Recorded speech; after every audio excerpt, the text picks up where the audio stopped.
Welcome to everyone tuning in. Today we are going to be joined by Lisa Liang, co-founder of Async Art. Thank you for joining us, Lisa. Thank you for having me. Such a pleasure to be here. So we're going to be talking all about music NFTs, and this is a preview of a conversation we'll be having with Lisa at Mainnet this year, which is taking place September 21st to the 23rd in New York City. So before jumping in, we can do intros. I'm Ashita. I'm a research analyst on the Messari team. And Lisa, would love it if you could give us a quick intro about yourself and a little bit about your journey to Async.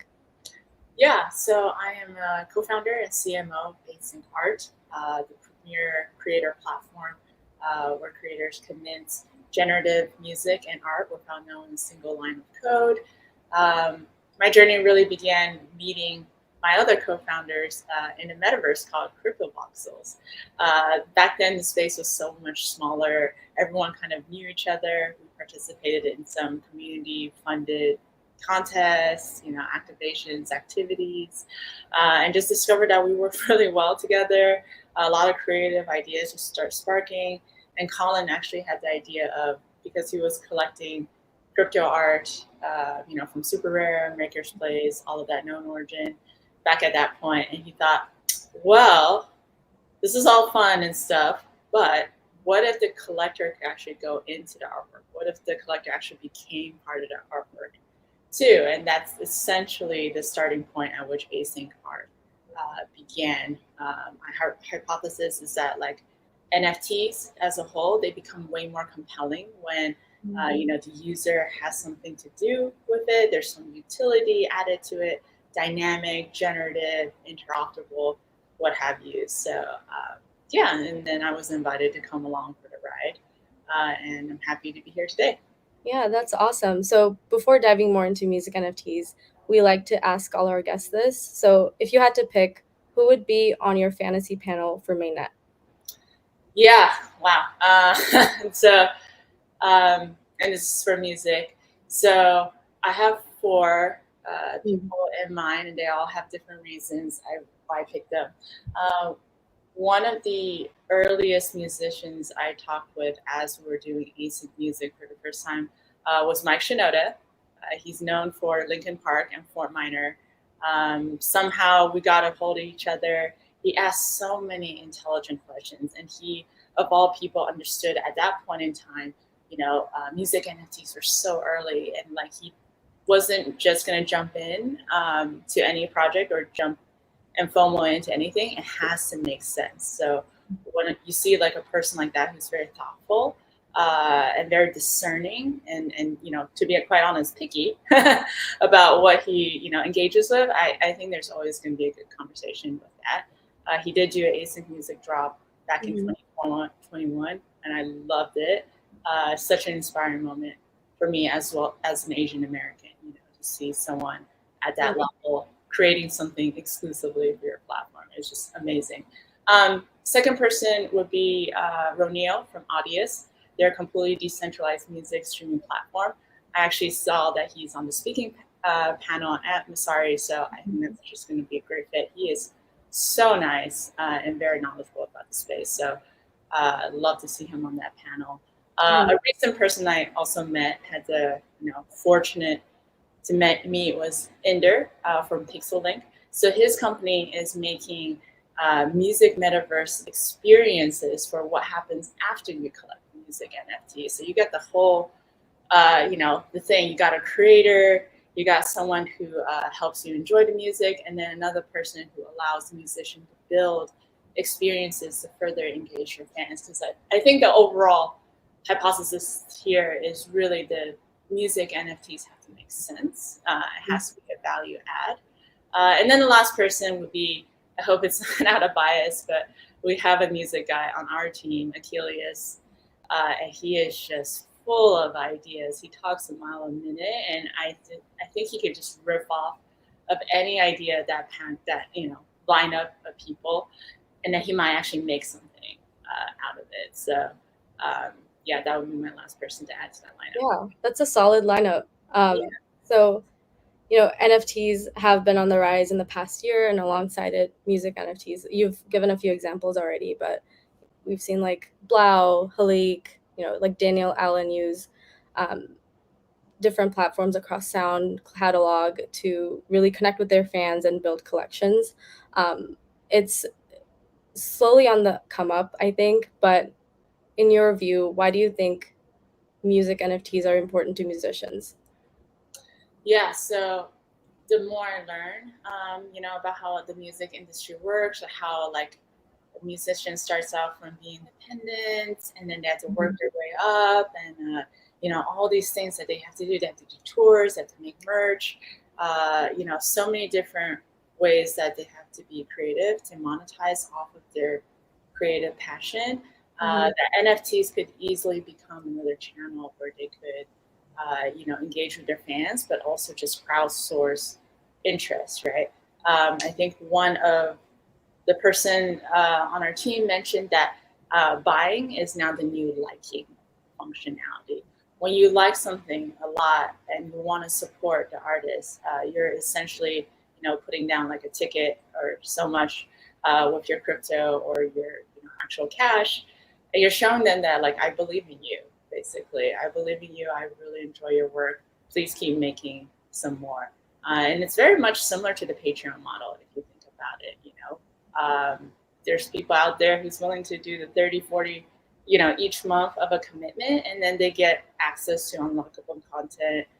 They know that they're supporting the artists that they love, and that there's more things to come ahead.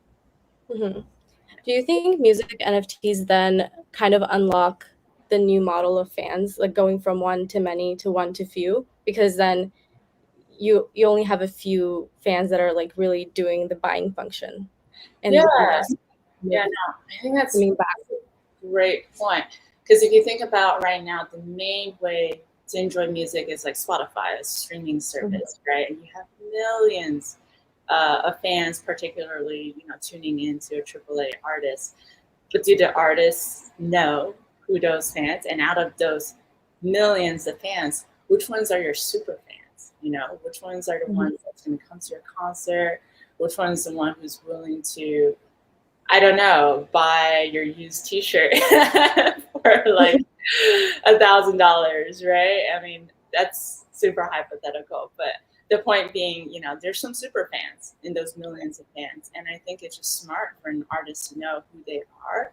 And when you have NFTs, that's composable, right? Meaning you could build different things on top of it, and you have different layers of NFTs. Like let's say you have the $20 to $10 NFTs, and it just plays one song, right? And then you have other NFTs that cost a bit more, but it unlocks a whole album.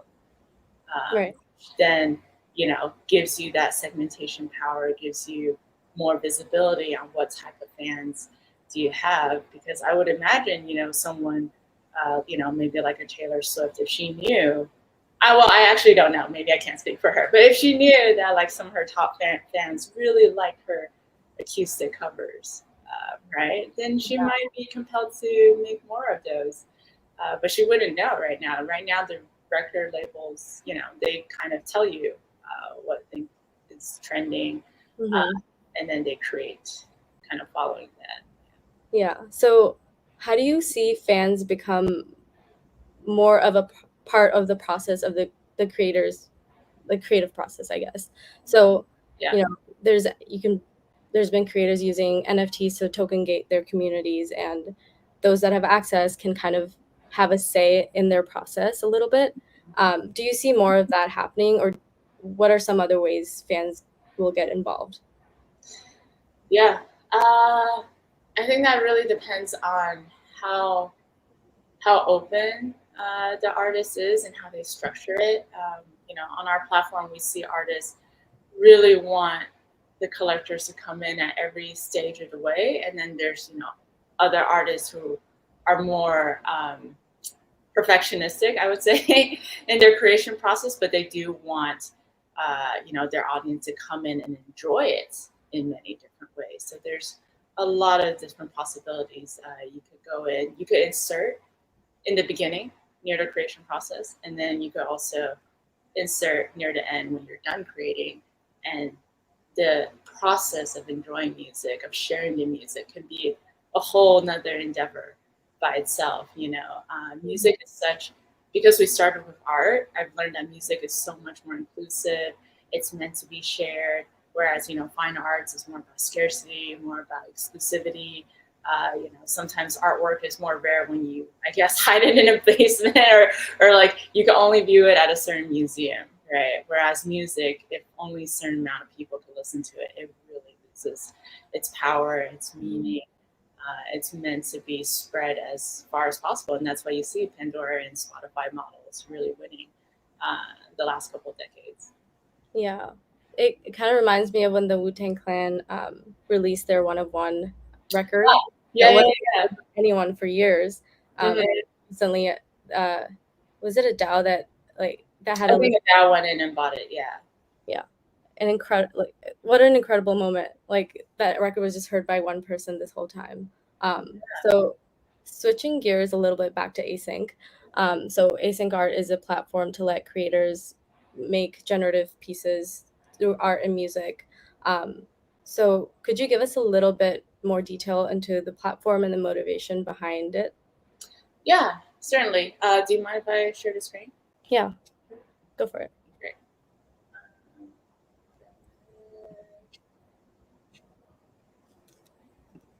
Let me know if you see this. Not yet.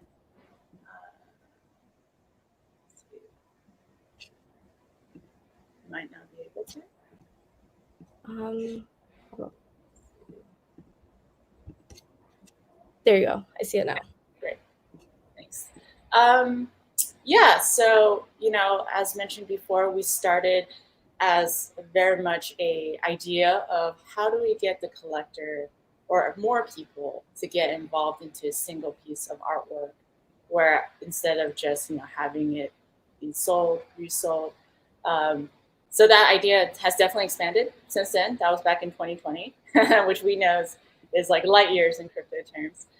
Since then, we've really taken advantage of our layering system in which we deconstruct an artwork or deconstruct a song into many different pieces and layers. And then we let the collector come in and assemble their own unique one-of-one based off of all the possible variations that the artist uploaded. So why don't we go ahead and explore a music blueprint. That's what we call our product. So here's one of my favorite ones. So this collection here is actually done by a family. The producer of the audio is the father. The person who drew all the beautiful visuals is a mom, and then the vocals is actually by their daughter. So this is amazing. So as you mint a generative 101 from this collection, you're going to be able to see exactly, and let me see if the video audio works here. You're going to see exactly how they put together the song as well as the visual elements. And these are all provably random. You don't know where you're getting as the music NFT comes together in front of you. And this was just made for you, honestly. Mm-hmm.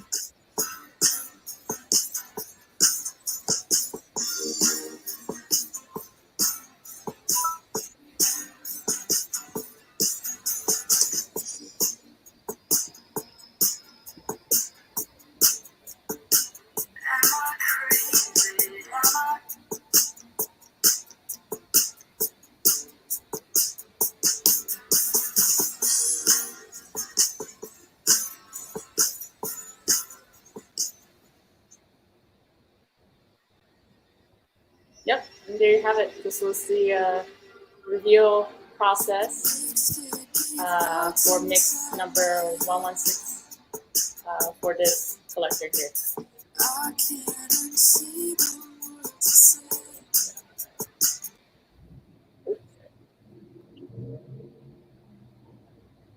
Yeah, so we recently opened up Async Art to everyone. Anyone can come in and start playing around with it. It's a really simple upload wizard. You don't need to know the code as long as you have your visuals broken down by layers, right, as well as your songs broken up by stems. You could definitely concentrate. That's awesome. So are collectors able to go in and tune anything within what they receive? Yeah. Maybe rephrase the question a bit. What do you mean by that? Like some of the traits that they are given with the generation of the music piece, can they go in and change any parameters or any attributes? Oh, no. So right now, it's all random when you press the Mm-hmm. next button. We are working on something that's called an explorer, in which you kind of could go in and see what variations you could be getting. And maybe the next step after that, if there's enough demand for it, is to allow you to customize it if that specific combination has not been minted yet. Mm-hmm. Got it. So kind of going back to our conversation about fans and community, um, what ways have you seen artists lean into their community more? Um, and how are artists on Async doing that today? Yeah. I think the creators are definitely um, looking to kind of continually engage with their community a little bit. I feel like back maybe like a year ago, it tends to be almost like a new drop every month or so. And then after that, it could be radio silence for a while. So what I'm Yeah. seeing right now, especially on the async side, are musicians and creators who will just love to hang around and just keep talking with people. Maybe the creation process or maybe the drops are coming less often, but they are very much in tune.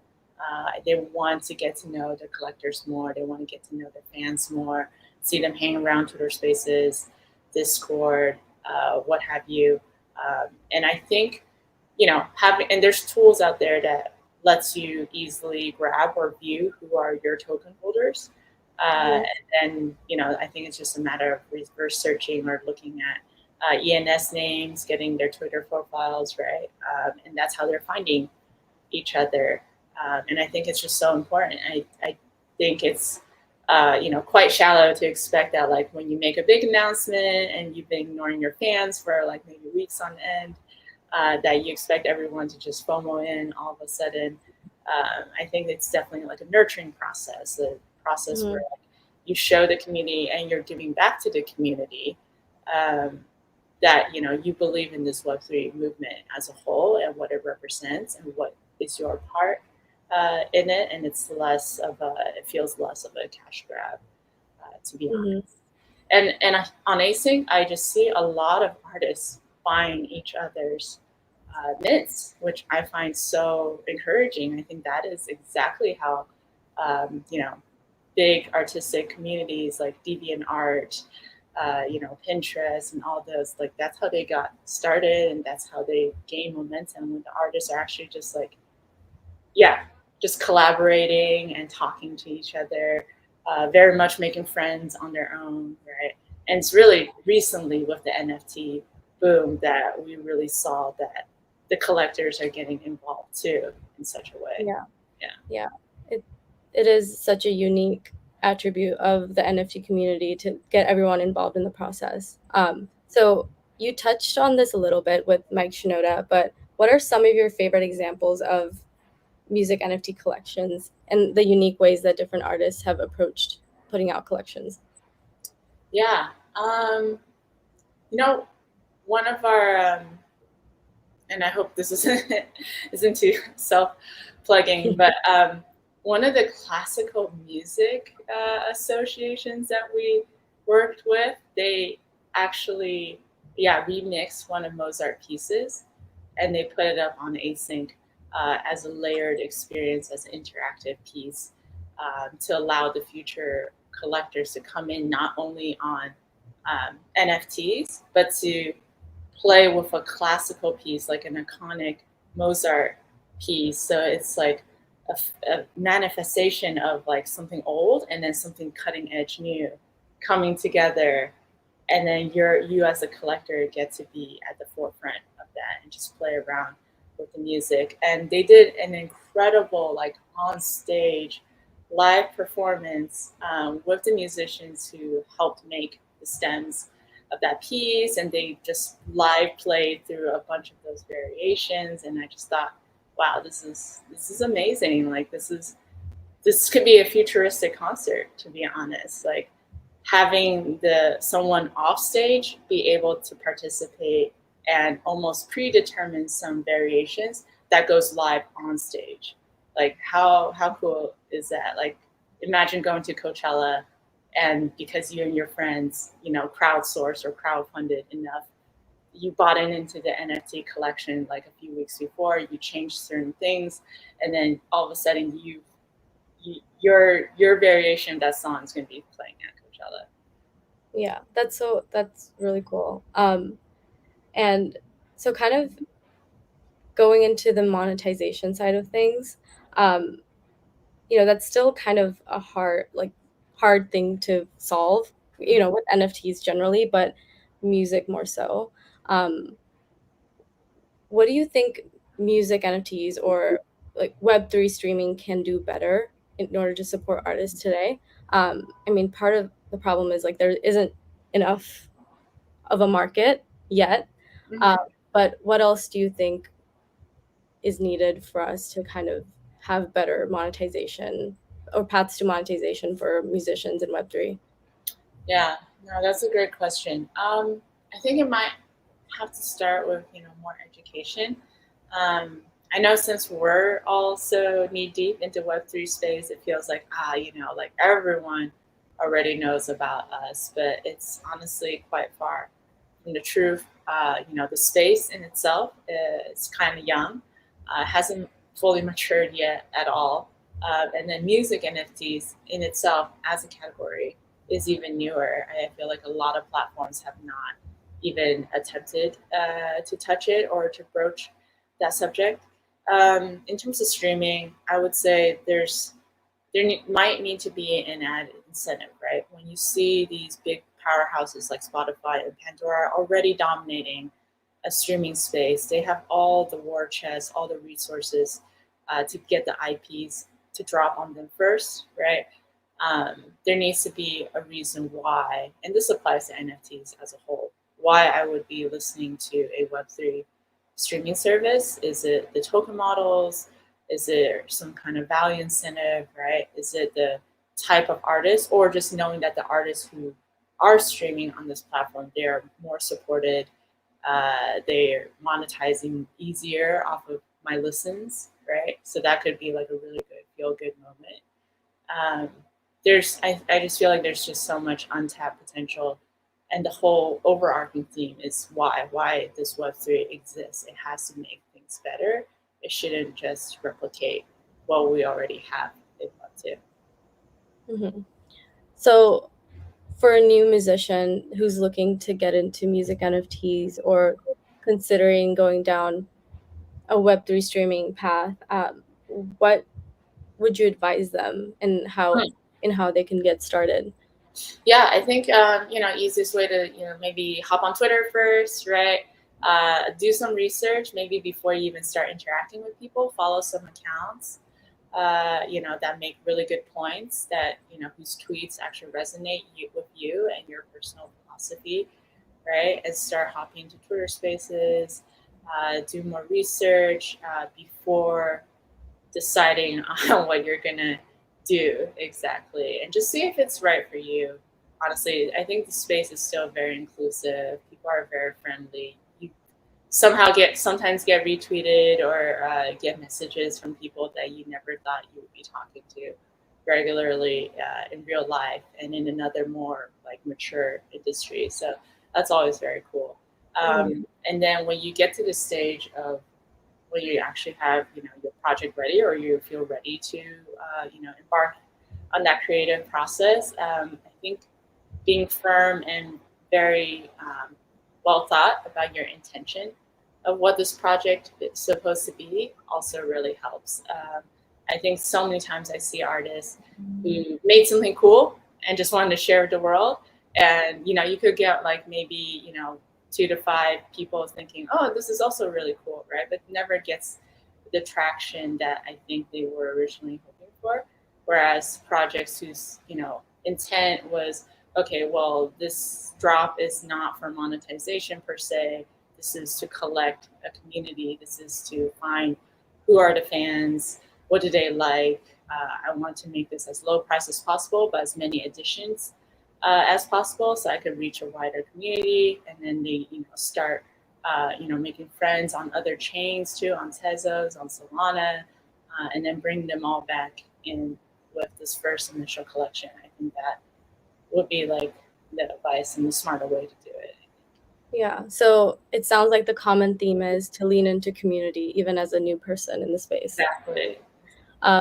So given that, what do you think, what are some of your predictions for music NFTs in the next 5 years? Where do you think we will be compared to? I mean, going back to that Patreon model again, I think the appetite is there. If someone's willing to pay $30 to $40 a month to support one individual, right? With no clear, they have even less clear roadmaps on Patreon. You're not really sure what you're getting, but you're supporting the artist, right? So I feel like the appetite, the demand is definitely there. I think it's just a matter of execution from Web3 platforms of how to make it as easy and seamless as possible, as well as recruiting the talent who makes really thoughtful, NFT collections that pique people's interests, opens their eyes a little bit.